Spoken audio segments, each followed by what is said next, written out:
my dude? It's so no. What's going on, man? It's the last time the Canucks will be able to watch us in the intermission on their iPads. Exactly. You know, we've given Talkett a lot of tips this season. Yeah. He hasn't taken many of them, but we've given them. No, he doesn't listen so good, apparently. Nah, not at all. Oh, first period, kind of interesting, kind of back and forth, 8 shots apiece. Is there anything you'd see as a clear up for the Canucks in that first period? They're up 1-0. Yeah. Just kind of keeping the play relatively even. They're not really letting Vegas run all over them. Lankinen with a couple of huge saves. The 2-on-1 bailed out Marcus Pettersson.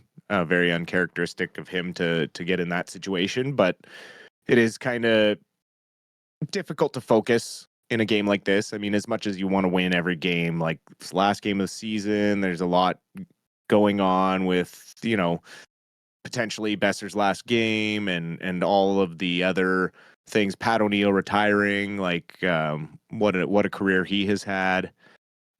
Just a lot of stuff happening around the team and so much uncertainty with Talkett and all that. Like it'd be very difficult to go out there and play at the level that they're playing at. So I will say, like, it's an up for them to even be in this game, right? Like they could have just gone out there and let Vegas walk all over them, because this means absolutely nothing, and they could have given 50%. But from what we're seeing, everyone out there is trying to win.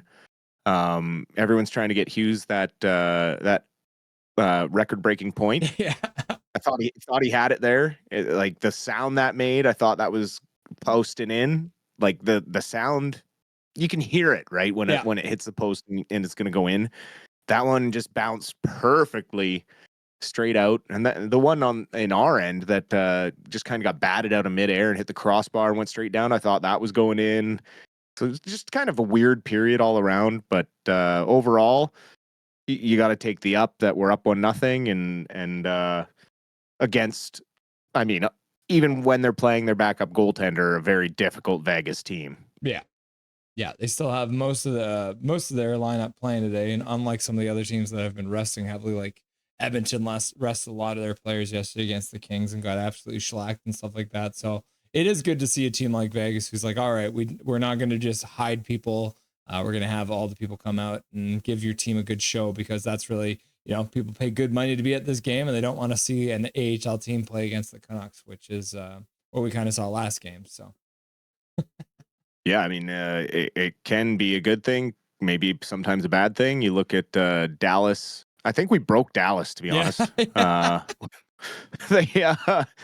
They are getting pummeled by Nashville tonight, and they have their full lineup in. So they've lost 7 in a row heading into the playoffs. It's so that's hilarious. Yeah. How did they get broken so bad? I guess 3 goals in a minute will do that to anyone. Yep. I did want to give it up to the penalty kill, because like we saw in the stats that you want, we don't really need the Vegas Golden Knights, second best in the league on the power play. Canucks have the second best penalty kill.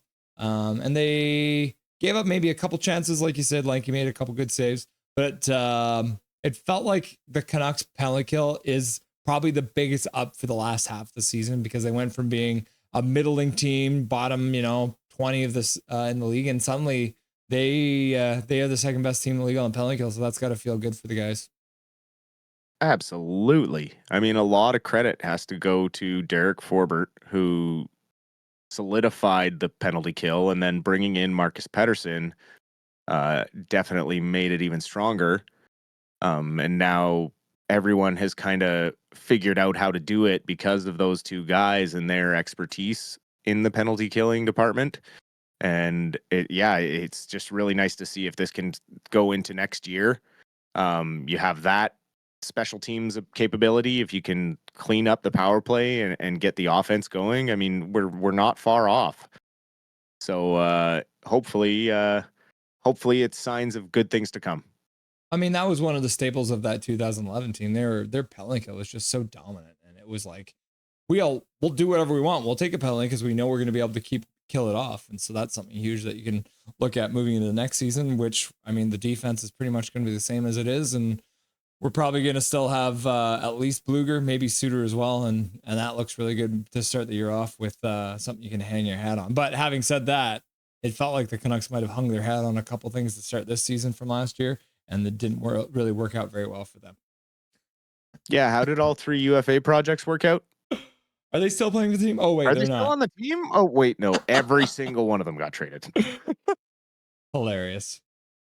Thank God we have some prospects ready to step up so we don't have to go through that debacle again. Yeah, we got 6 of them playing today. And classic Canucks too, changing Mueller out of the lineup last minute to get Sasson in to screw up my graphics, you know? Yeah, well, I mean, come on. You just want to give the kid a taste, not the whole pie. True. So Boeser says, maybe? So they were chatting, obviously. It was funny too, because there were, some general questions for Brock Boeser today after the morning skate. And it, the usual was like, how are you feeling? Blah, blah, blah. And then as soon as Farhan Lalji, I don't know what happened to him, but it seems the players hate him now. Because the very first thing is you see Farhan Lalji start to talk, and you see Boeser just like, oh God, what are you going to ask me? It's going to be stupid, and it's going to be about my last game as in a Vancouver Canucks jersey, and I'm not going to answer that question. But when they pressed him further, he essentially said, who knows? Anything is possible. So what do you make from that comment from Brock Boeser?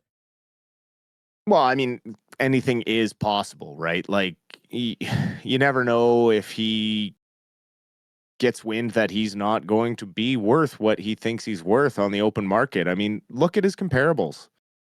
I mean, statistically, he's comparable to Jake DeBrusk. Like, he's injury prone, has only played 81 games in a season one time in his career. Like, he's demanding the type of money that is someone who plays 82 games, gets you 30 goals every season, and can step up when you need him to and drive his own line.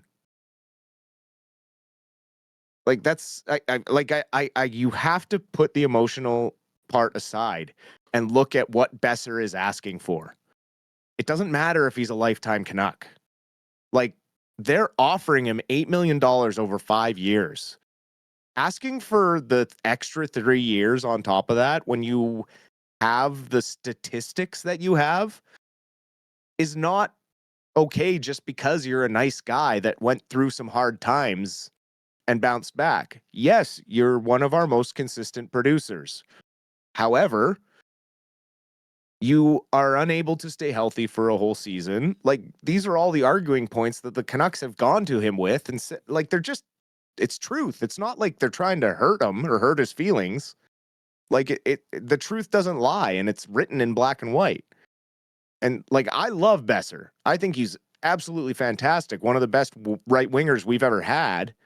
But I'm not ready to pay him for 8 years when he's already on the downtrend of his career. Like, is he going to be healthy enough to play in 8 years?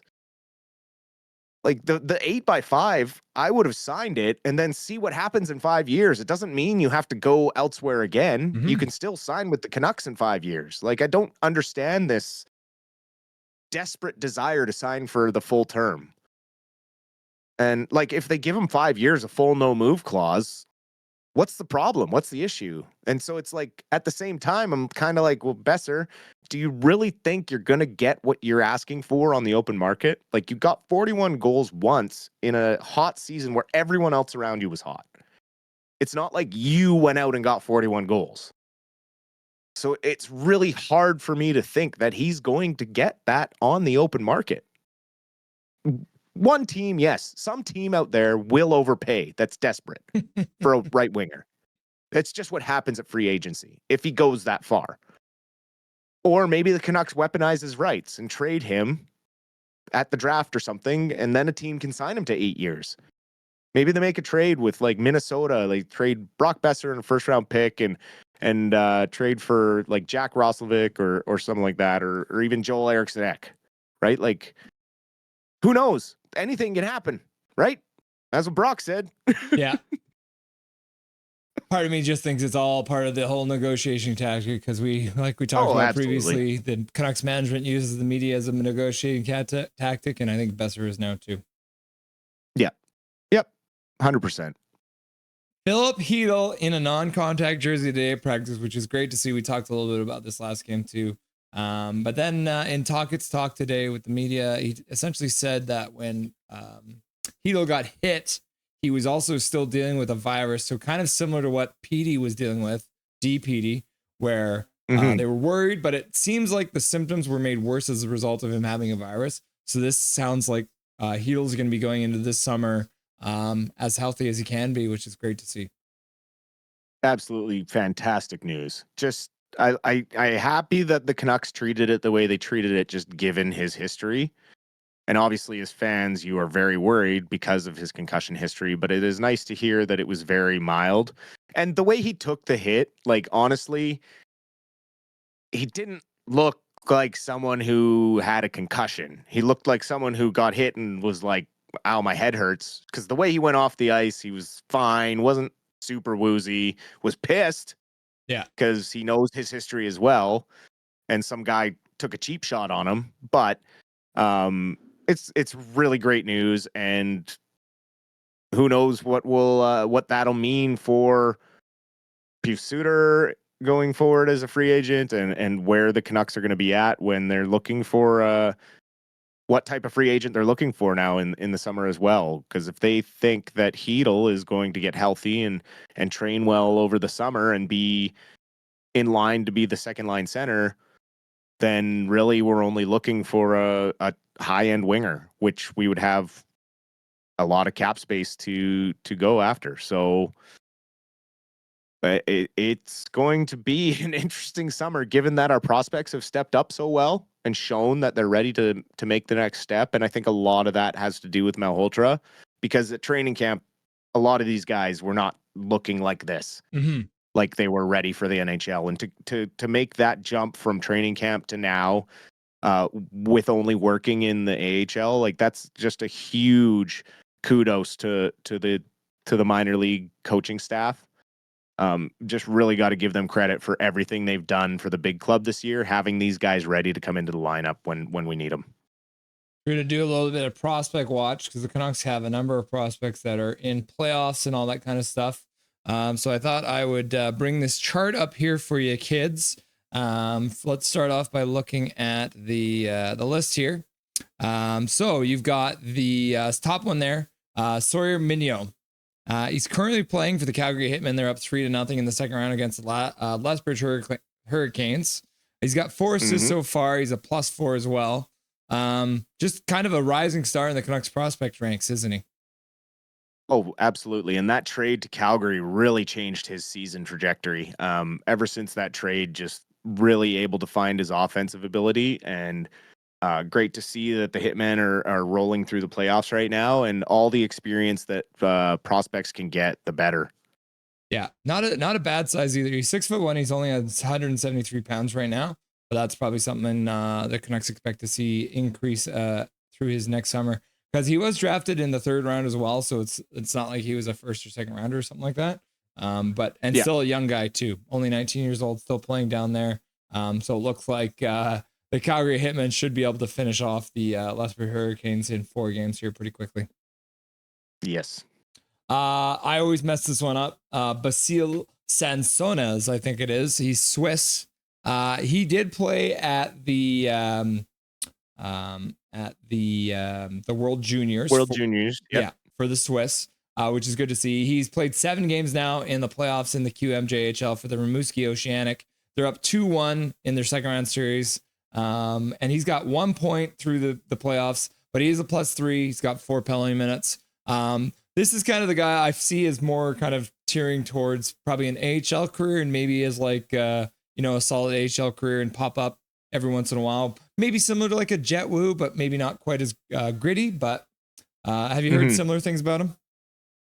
Yeah, I just don't. He's one of those big maybes, right? Like you just don't know. He could crack the lineup here and there, maybe filling in for injuries or something down the line. But for right now, just on the depth chart, really looking like he's just going to be buried in the AHL for the duration of his entry level contract. I mean, the nice thing for him, he is a big boy. He's 6'3". He's 196 pounds already at 18. So picked in the 7th round, so another 7th round defenseman. Maybe he ends up playing a lot of time with Kudryavtsev down there in the AHL, because that would work out. Both 7th round draft picks, that'd be not a bad little pair to have together. Absolutely. And I mean, it's to see a 7th rounder doing that well, that even getting a shot. I mean, it's just a great work by our scouting crew. I mean, to find those diamonds that late. It's nice too, because he is Swiss, and so that means he does get a little bit more, because obviously if he was playing for another bigger nation, he probably wouldn't have made the team, but because the Swiss program's still a little bit smaller, he does get that international experience. Parker Alkos playing for the Edmonton Oil Kings. They have been eliminated. They lost in 7 games. It was a very close series. He ended up playing all 7 games, 2 assists. He ended up being a -2, however, and had 4 penalty minutes. Have you heard much about Parker? I haven't heard much about Parker this season. He's the one that I haven't really been following up on much, but he's still so young that he's going to take time to develop. Yeah. Yeah, I mean, and again, good to get some experience, but looks like he's been eliminated now, so he's gonna have the summer to get ready for prospect camp next year, and hopefully we get a good look at him in right before main camp. Yeah, 6'3", 180 pounds at 18 years old. He's actually from Port Moody as well, so he's a local boy. So it'd be fun to see him at least get a little sniff of the AHL or something like that. He'll probably spend a couple more years down there in the juniors, though. Yes, definitely. My mouse just died. Uh-oh. I'm not in control. Okay, I'm back in control. And we did already kind of talk a little bit about these guys last time. Tom Willander and Celebrani. Between the two of them, we know Celebrani's already announced that he will be spending another year down in the college, and we're just still waiting to hear on Tom Willander. But apparently there's slow contract talks going on right now. Yeah, I mean, there's really no rush to get him here. I mean, where is he going to play? Right. So honestly, those two guys, it's fine. Just leave them in college. Let them finish their year out and worry about it in the summer. You saw at the end of the list there, Vilmer Eriksson. We'll save him because we'll have to save the Abbey Canucks as well for the post game show. So Dustin, enjoy the second and third period, brother. You as well, and we'll talk to you post game. Nothing is perfect.